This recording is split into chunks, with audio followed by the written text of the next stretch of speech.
சட்ட விழிப்புணர்வு மற்றும் அப்டேட்களுக்கு உடனே சப்ஸ்கிரைப் பண்ணுங்க மதீஸ் லீகல் லென்ஸ்.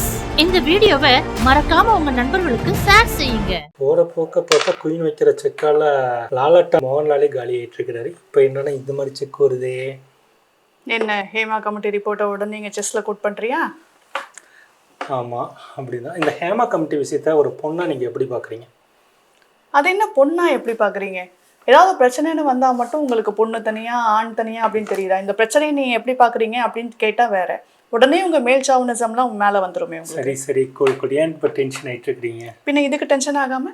சரி, இந்த விஷயத்த நீங்க எப்படிதான் பாக்குறீங்க? ஹேமா கமிட்டி ரிப்போர்ட்டுங்கிறது மலையாள இண்டஸ்ட்ரியில ஒரு பெரிய பூகம்பத்தை ஏற்படுத்தியிருக்கு அப்படின்னா உண்மைதான். இன்ஃபேக்ட் 2017 வந்த பிரச்சனை இது. அந்த நடிகரோட பேரை நான் வெளியே சொல்ல விரும்பல. மலையாள இண்டஸ்ட்ரியை பொறுத்த வரைக்கும் இந்த பாலியல் துன்புறுத்தலும் சரி, வன்புணர்வும் சரி, சீண்டல்களும் சரி, தவிர்க்க முடியாத அளவு ஊடுருவி இருக்கு அப்படிங்கறத ரொம்ப தெளிவா சொல்லியிருக்காங்க இந்த ஹேமா கமிட்டி ரிப்போர்ட்ல. இப்போ இந்த ஹேமா கமிட்டியில பாத்தீங்கன்னா நடிகைகளுக்கு பாதுகாப்புன்னு சொல்லிட்டு ஏகப்பட்ட பிரச்சனைகள் சொல்லியிருக்கிறாங்க. ஏன் இந்த விசாகா கமிட்டி மாதிரியான அமைப்புகள் அந்த சினிமா இண்டஸ்ட்ரிக்குள்ள கொண்டு வர முடியலையா? உங்களுக்கும் தெரியும், எனக்கும் தெரியும். விசாகா கமிட்டிங்கிறது இன்னும் பல நிறுவனங்கள்ல வெறும் பேரளவுல மட்டும்தான் இருக்கு. விசாகா கமிட்டி அப்படின்னா என்னன்னா, Vishaka versus state of Rajasthan அப்படிங்கிற வழக்குல ஒர்க் பிளேஸ்ல இந்த மாதிரி கம்ப்ளைண்ட்ஸ் ஏதாவது வந்தா எப்படி அட்ரஸ் பண்ணணும் அப்படிங்கிற ஒரு ப்ரொசீஜர் சொன்னதுதான். அப்போ ப்ராப்பர் ரெஜிஸ்ட்ரேஷன் இல்லை 1997ல. ஸோ அப்போ ஃபார்ம் பண்ண கமிட்டி என்ன பண்ணணும் அப்படிங்கறத சொல்றதுதான் விசாகா கமிட்டி. அந்த கமிட்டியோட ஹெட் ஒரு பெண் தலைவராக தான் இருக்கணும். அந்த கமிட்டியில 50% மேல பெண் உறுப்பினர்களா இருக்கணும். ஒரு NGO இருக்கணும் அப்படிங்கிறது தான் ரூல். அதுக்கப்புறம் லெஜிஸ்லேஷன் கொண்டு வந்தாங்க. ஒர்க் பிளேஸ்ல prevention prohibition and redressal act for work place அப்படிங்கிற மாதிரி ஒரு ஆக்ட் கொண்டு வந்தாங்க. அதெல்லாம் என்ன பண்ணணும், என்கொயரி எப்படி ஃபார்ம் பண்ணணும், அது நெக்ஸ்ட் லெவலில் நிஜமாவே கம்ப்ளைண்டா இல்லை பொய்யான அலிகேஷன்ஸா அப்படின்னு செக் பண்றதுக்காக ஒரு ஆக்ட் கொண்டு வந்தாங்க. அதுக்கப்புறம் விட்னஸ் சேவிங் ஸ்கீம் அப்படின்னு சொல்லி ஒன்று ஃபார்ம் பண்ணாங்க. அதுல விட்னஸ் தன்னை யாரை விசாரிக்கிறோம், யாருக்கு எதிராக பதில் சொல்றோம், இல்லை யாருக்கு எதிராக நம்ம சாட்சி சொல்றோம், யாருக்கு அகேன்ஸ்டா கம்ப்ளைண்ட் லாட்ஜ் பண்றோம் அப்படிங்கிறது கூட யாருக்கும் தெரியாது. இன்ஃபேக்ட் சாட்சி சொல்லும் போது கூட ஆப்போசிட்ல இருக்கவங்களுக்கு கூட அவங்க தான் இருக்காங்களா அப்படிங்கிறது கூட தெரியாம நம்மளால சாட்சி கொடுக்க முடியும், அவங்க மேல கம்ப்ளைண்ட் லாட்ஜ் பண்ண முடியும். இன்ஃபேக்ட் குடும்பத்துக்கு கூட தெரியாம நம்மளால கம்ப்ளைண்ட் லாட்ஜ் பண்ண முடியும், விசாரிக்க முடியும், அவங்க மேல நம்ம ட்ரையல் ப்ரொசீடிங்ஸ் வரைக்கும் போக முடியும். ஜட்மெண்ட் வந்ததுக்கு அப்புறம் கூட இவங்க தானான்னு கூட யாருக்குமே தெரியாது. அந்த அளவு விட்னஸ் சேவிங் ஸ்கீம்ல உங்களுக்கு எல்லா ஃபெசிலிட்டிஸும் இருக்கு. இன்ஃபேக்ட் ஆப்போசிட்ல அந்த கம்ப்ளைண்ட் இருந்தா கூட நம்மளால அவனுக்கு அகேன்ஸ்டா கம்ப்ளைண்ட் கொடுக்க முடியும். நம்ம இருக்கோன்னு கூட அவனுக்கு தெரியாது. மிரர்ல பாதி மிரர் தான் தெரியும், மிச்ச மிரர்ல நம்ம இருக்கோன்னு கூட ஆப்போசிட்ல தெரியாது.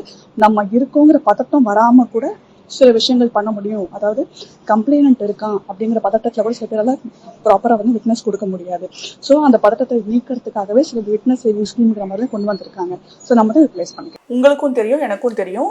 இன்னும் இந்த விசாகா கமிட்டிங்கிறது பல கம்பெனில இல்லவே இல்லை. அப்படி இருந்தாலும் அது பேரளவுல மட்டும்தான் இருக்கு அப்படிங்கிறது நம்ம தான் மாற்ற வேண்டிய ஒரு விஷயம். ஆர்டிகல் 14 சரி, ஆர்டிகல் 15 clause 3 சரி, ஈக்குவாலிட்டிங்கிற விஷயத்த ரொம்ப தெளிவாக சொல்லியிருக்கு. அண்ட் ஸ்டேட் கவர்மெண்ட் எந்தெந்த விஷயங்களுக்கு பெண்களுக்கு உண்டான சலுகைகளை கொடுக்கணும் அப்படிங்கிறது ஒர்க் பிளேஸில் கொடுக்கணுங்கிறது ரொம்ப தெளிவாக சொல்லியிருக்கு.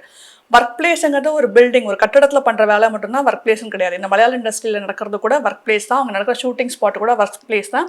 அவங்க கேரவன் கூட இன்ஃபேக்ட் ஒர்க் பிளேஸ் தான். ஸோ அந்த இடங்களில் நடக்கிற சீண்டல்களும் சரி, பேச்சுக்களும் சரி, வன்புணர்களும் சரி, அண்ட் அவங்களை கொச்சைப்படுத்துற விஷயங்களும் சரி, காட்சிகளும் சரி, எல்லாமே கண்டிக்கத்தக்க விஷயங்கள் தான்.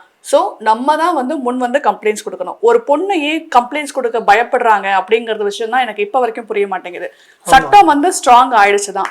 இன்னும் உங்க பேர் தெரியாம உங்க அடையாளத்தை கூட மறைச்சிட்டு கம்ப்ளைண்ட் கொடுக்குற வசதி சட்டங்கத்துல இருக்கு. இப்போ நீங்க தான் முன் கம்ப்ளைண்ட் கொடுக்குறோம், நீங்க கோர்ட்டுக்கு வர்றீங்களா அப்படிங்கிறது 4 பேர் தெரியாது. குறிப்பிட்ட குற்றவாளி நீங்க அடையாளம் காட்டுவீங்க பாத்தீங்களா, அவங்களுக்கு கூட நீங்க தான் அடையாளம் காட்டுவீங்க அப்படிங்கறது தெரியாத அளவு எல்லா வசதியுமே சட்டத்துல செஞ்சு கொடுத்துருக்காங்க. நீங்க தான் அதெல்லாம் உபயோகப்படுத்திக்கணும். நீங்க தயவு செஞ்சு பயப்படாதீங்க.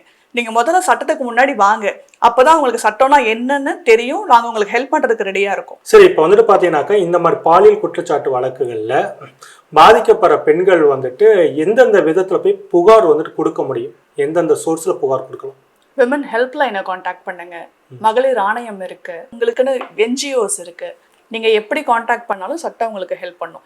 நீங்க கம்ப்ளைண்ட் கொடுக்க முன் வரணும், தைரியமா வரணும். சட்டம் உங்களுக்கு ஃபேவரா தான் இருக்கு. இது யார் என்ன சொன்னாலும் சரி, யூஸ் பண்ணிக்க நம்ம தான் ரெடியா இருக்கணும். இந்த வீடியோ உங்களுக்கு பிடிச்சிருந்தாக்கா மறக்காம மதீஸ் லீகல் லென்ஸை சப்ஸ்கிரைப் பண்ணுங்க. சில தனியார் நிறுவனங்கள்ல ஆல்ரெடி பெய்டு மென்சுரல் லீவ்லாம் அனௌன்ஸ் பண்ணியிருக்காங்க. சில பேர் கொண்டு வந்திருக்காங்க. பல பேர் இன்னும் அதை பத்தி யோசிக்க கூட இல்லை. நீங்க சொல்ற ஃபில்டர்ஸ் எல்லாம் இருக்கதா செய்யுது. சுப்ரீம் கோர்ட்ல ரீசெண்டா வந்து வழக்கு தொடுத்திருந்தாங்க. மென்சுரல் லீவ் வந்து எல்லாருக்குமே கொண்டு வரணும் அப்படிங்கிற மாதிரி வழக்கு தொடுத்திருந்தாங்க. அதுக்கு சுப்ரீம் கோர்ட் என்ன சொல்லியிருக்காங்க அப்படின்னா,